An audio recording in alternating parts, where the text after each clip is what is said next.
إن الله وملائكته يصلون على النبي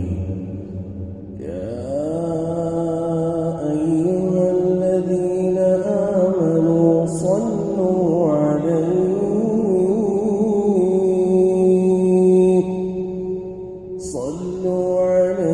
وسلموا تسليما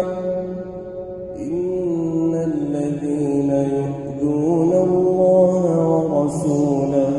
لعنهم الله في الدنيا والآخرة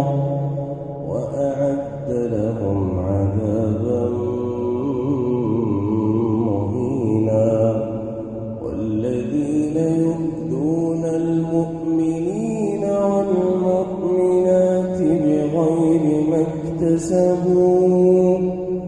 فقد احتملوا بهتانا وإثما